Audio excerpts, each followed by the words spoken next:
명심보감은 어떤 책인가? 조선시대의 대표적인 초학 입문용 교재로 손꼽히는 이 명심보감은 지금까지도 한국인의 삶과 같이 호흡하는 고전입니다.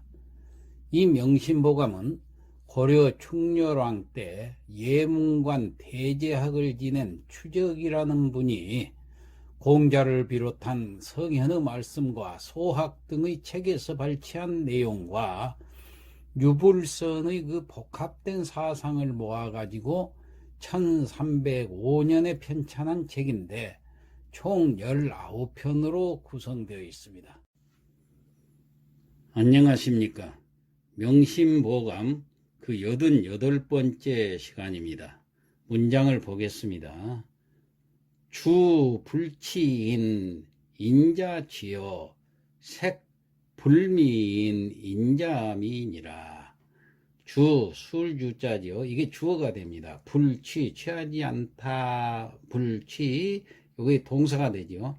그 다음에 인 이게 목적어가 됩니다. 그러니까 술이 사람을 취하지 않게 하고 그러니까 사람을 취하게 하는 것이 아니고 인자취라 여기는 사람이 또 사람 인자가 목적어가 되고 술이 동사가 되지요. 그래서 사람이 스스로 취하는 것이다. 그러니까 술이 사람을 취하게 하는 것이 아니라 사람 스스로가 취한 것이다.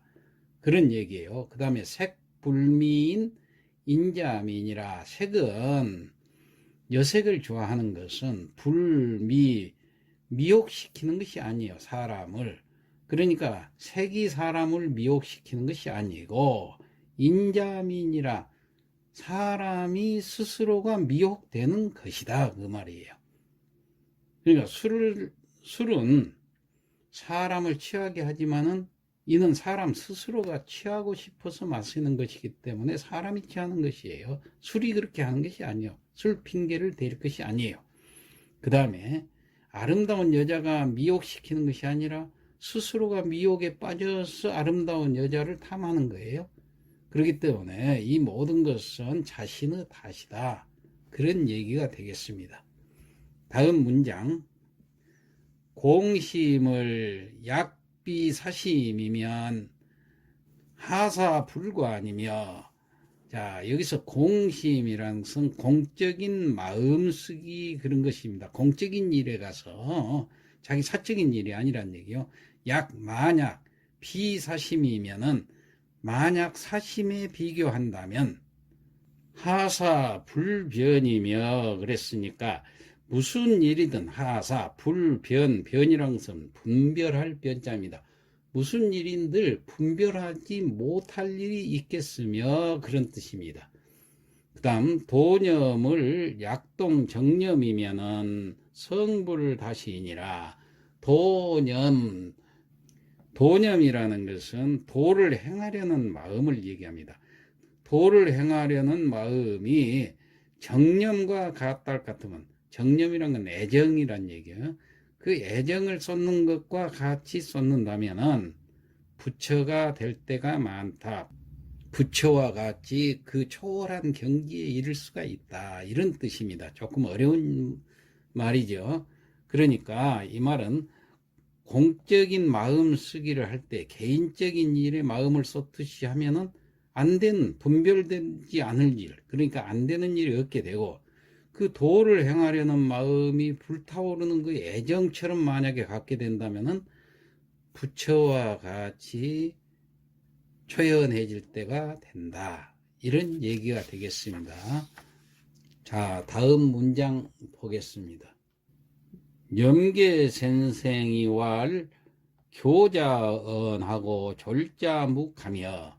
자, 염계선생이라고 할 것 같으면 송나라의 아주 대유학자지요. 주돈입니다. 주돈이는 그 주자학을 가르치는 주희의 스승이에요. 자, 이 염계선생이 말하기를 교자언하고 졸자묵하며. 교자는 말이 있고 그 말은 말이 많고 졸자묵하며. 졸자는 묵은 묵묵할 묵자.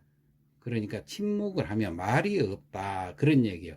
여기서 교자라는 것은 재주를 부리는 자를 교자라고 그럽니다. 그러니까 잘난 체 하는 자, 능란한 자, 뭐 어떻게 해석을 하든 간에 이 교자라는 뜻은 아주 잘난 체하고 재주를 잘 부리는 자다. 이렇게 생각하면 돼요.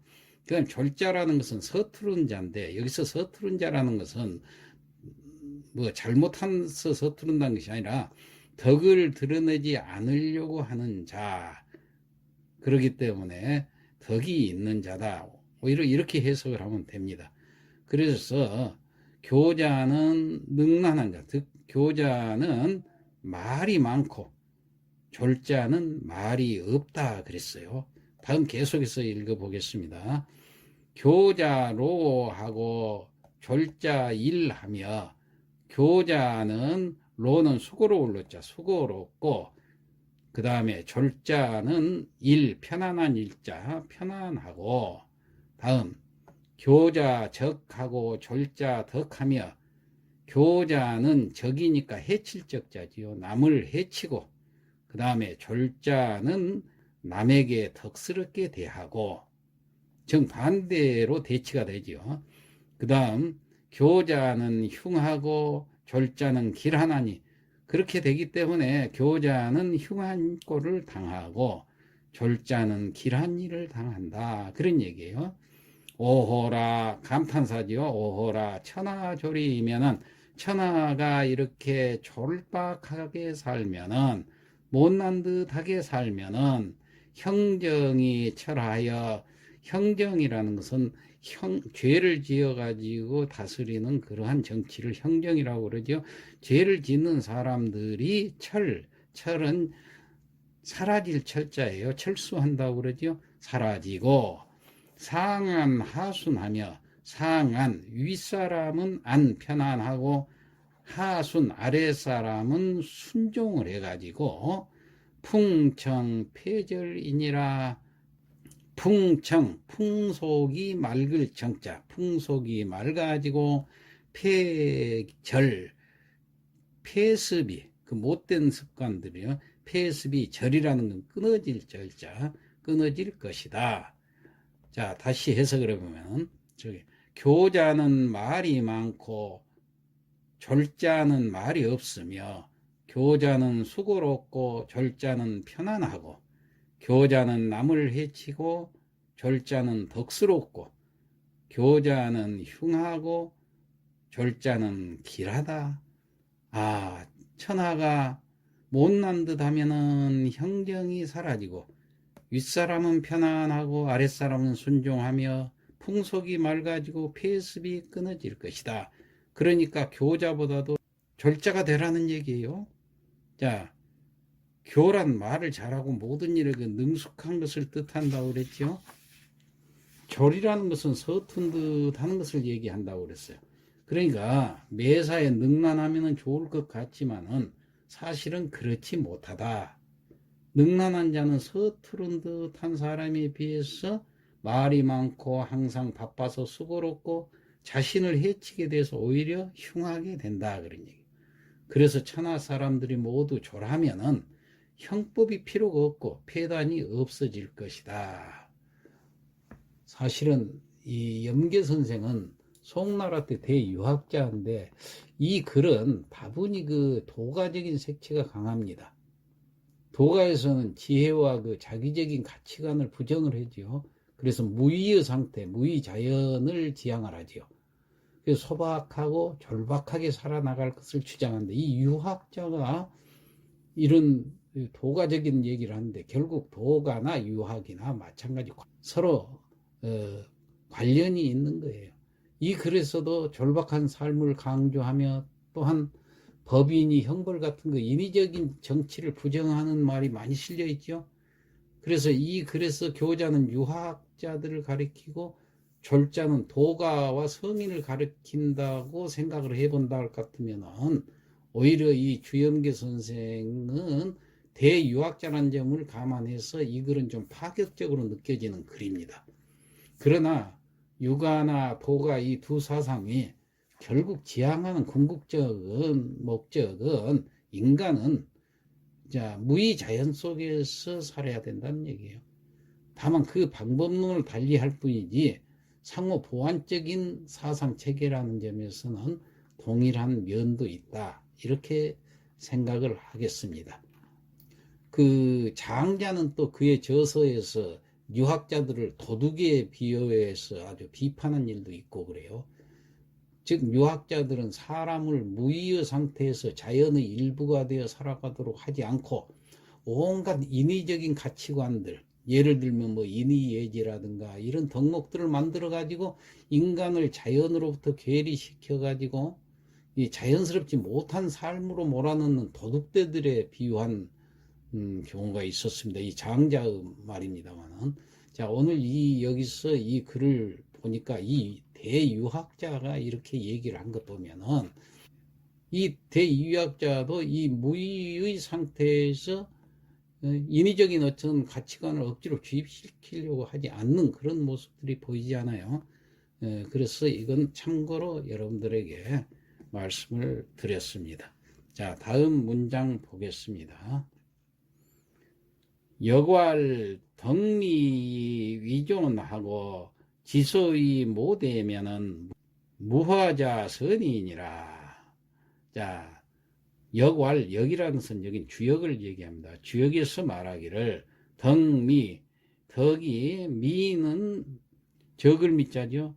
덕이 적으면, 그러니까 덕이 박하면서 위존, 지위가, 위는 자리 위자지요. 지위가, 존은 높을 존자입니다. 자리가 높으면은, 그러니까 덕은 적으면서 지위가 높고, 지소이 못되면은, 여기는 또 지혜지자, 지혜가 작으면서, 못돼, 도무함이 큰 사람은, 욕심만 큰 사람은, 자, 무화자선이니라, 무화가 없는 사람의 드문이라.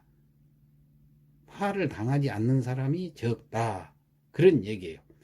그러니까 나무 윗자리에 있으면서 덕성을 갖춰야 하는데 그렇지 못한 자가 요행이 그 자리에 있게 되면 화를 당하게 되고 지혜는 없으면서 그 큰 일을 도모하는 자, 계획하는 자 역시 화를 당하지 않는 경우가 드물다. 그러니까 여기서 하고 싶은 얘기는 자기 자신을 알라는 얘기예요. 자기 자신의 역량을 헤아려서 분수에 맞게 처신을 해라. 그런 이야기가 되겠습니다. 이상 마치겠습니다.